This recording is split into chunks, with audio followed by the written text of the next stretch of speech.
मुग्धा और उसकी सास के बीच पूरा समय सास के किसी न किसी काम को लेकर मतभेद चलते ही रहते हैं।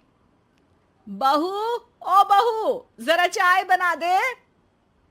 मुग्धा चाय लेकर आती है। ये लीजिए, और कुछ चाहिए?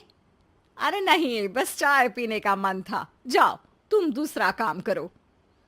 चाय पीने के थोड़ी देर बाद सास दोबारा मुग्धा को आवाज लगाती है। अरे बहू रे, आओ बहू, जरा हलवा तो बना दे, मीठा खाने को मन हो रहा है।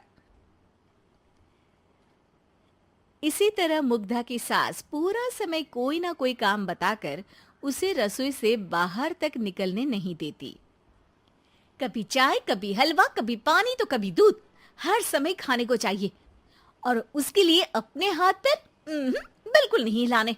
परेशान किया हुआ है इन्होंने। सास की जबरदस्ती परेशान करने की आदतों से दुखी मुग्धा एक शाम सचिन के साथ अपने कमरे में बैठी हुई बात कर रही होती है। सुनो जी, मम्मी जी की ये जानबूझकर मुझे परेशान करने की फरमाइशों से मैं बहुत फ्रस्ट्रेट हो चुकी हूँ। पूरे दिन में एक सेकंड का आराम नहीं मिलता। रसोई से बाहर कदम रखती नहीं कि बहू ये बना दे, बहू री वो बना दे।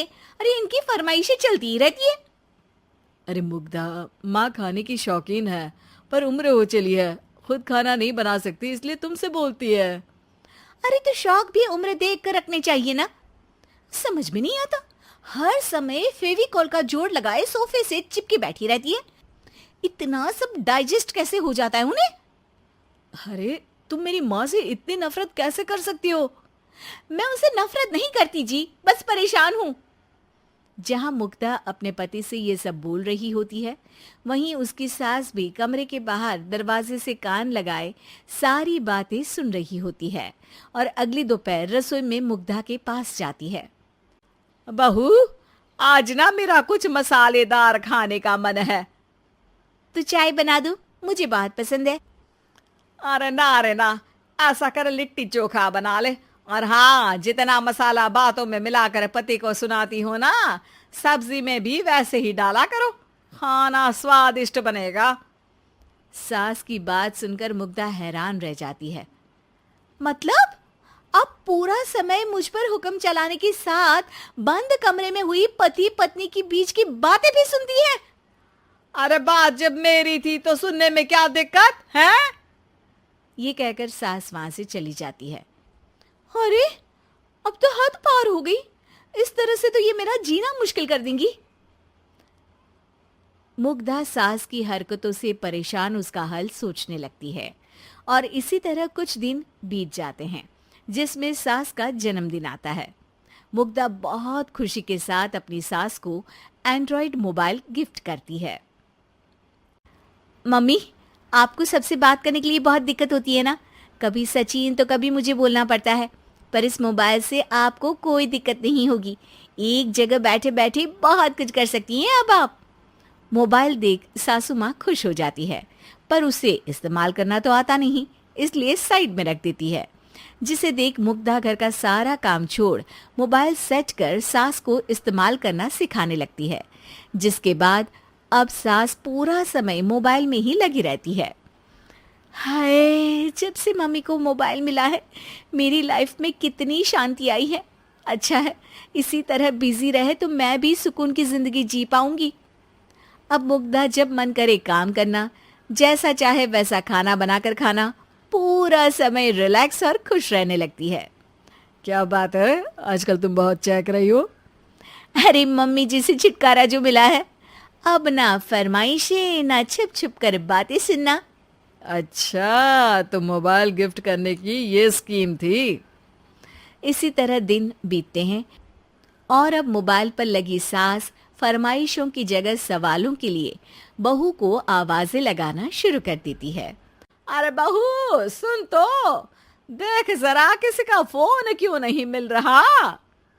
रिचार्ज खत्म हो गया है, पर अभी 4 दिन पहले ही तो मैंने किया था। इतनी जल्दी कैसे खत्म हो गया? अरे मैंने कल तेरी कनाडा वाली मौसी सास से 3 घंटे बात की थी ना। क्या? इतना महंगा तो मोबाइल भी नहीं आया जितना महंगा इसका रिचार्ज पड़ रहा है। इसके बाद तो जैसे मुग्धा के दिन के 24 घंटे में से 20 घंटे सास के पास उनके मोबाइल रिलेटेड प्रॉब्लम सॉल्व करने की ड्यूटी ही बन जाती है। अरे मुग्धा, ये मोबाइल में अचानक तेरी मौसी सास की शक्ल क्यों दिखने लगी? और ये तो हिल भी रही है। मम्मी, ये गूगल डुओ का वीडियो कॉल है। इसमें आप बात करने के साथ एक दूसरे की शक्ल भी देख सकती हो। अच्छा, ये तूने मुझे पहले क्यों नहीं बताया? अब बताने के लिए पहले नहीं बताया। इसी बीच सचिन भी वहां आ जाता है और सास अपनी वीडियो कॉल में बिजी हो जाती है। क्यों, सास बहू में क्या गपशप चल रही है? इसे गपशप नहीं, दिमाग का दही होना बोलते हैं। पर तुम तो मम्मी को मोबाइल देकर बहुत खुश थी, फिर क्या हुआ? हाँ, उसका सुकून भी कुछ ही दिन मिला। अब घर के टंटे खत्म हुए तो मोबाइल की टिंग टिंग शुरू हो गई।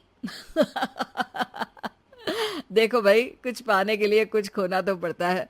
आखिर तुमने मोबाइल अपने फायदे के लिए ही तो दिया है, तो फिर सवालों के जवाब भी देने पड़ेंगे, क्योंकि जब तक उनके हाथ में ये फुंथरू रहेगा, तुम्हारी लाइफ में प्राइवेसी और सुकून रहेंगे।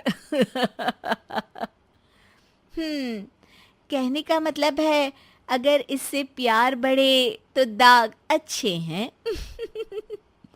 अरे मुझे पहले दिन से ही पता है मोबाइल किस मकसद से दिया गया है। भूलो मत, इससे पहले मैं बातें ही सुनती थी। सास की ये बात सुनकर मुग्धा शॉक में और सचिन हंसता रह जाता है।